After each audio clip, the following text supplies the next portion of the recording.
In the course of my philosophical meanderings, I've settled on several different conceptions of knowledge, which I think they all refer to the same thing. It's just a different way of characterizing what that thing is, but I think they all come to the same thing.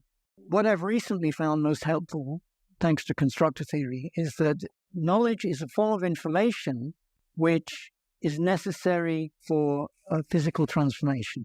So if a physical transformation will only happen when a certain type of information is there, then I call that information knowledge.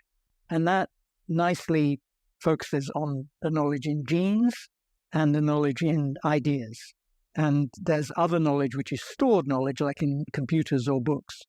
Knowledge can be created, but so far the only things we know of that can create it are evolution and human thought. It's very tantalizing that there were once several species on Earth that could do this, and they all went extinct, all but us. Then interestingly, you take that notion that you've just mentioned about knowledge under constructor theory as being about transformations, but that's also the word that you use when you talk about wealth. It's also about transformation. The wealth of an entity, let's say, of a person or of a country or whatever, or of the world, can be defined as, in constructor theoretic terms, as the set of all the possible transformations that it could bring about, like in brackets, if it wanted to.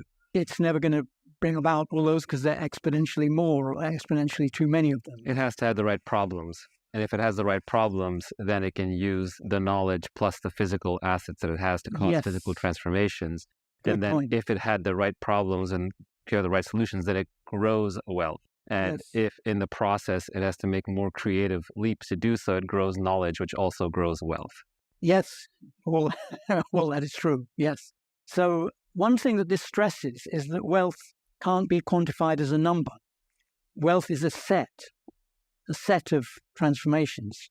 And so I can't say whether in these sort of absolute terms, whether Mozart was more rich in this fundamental sense than Nathan Rothschild. So Nathan Rothschild had knowledge of banking, which he had created out of nothing, and Mozart had knowledge of musical beauty, which he had created out of nothing. And in both cases, they were improving on previous ideas, like all knowledge does, but they had created something that was not there before in both cases. But you can't say that one of them had more knowledge than the other because the sets overlap. Fairly distinct, yeah. Or don't overlap.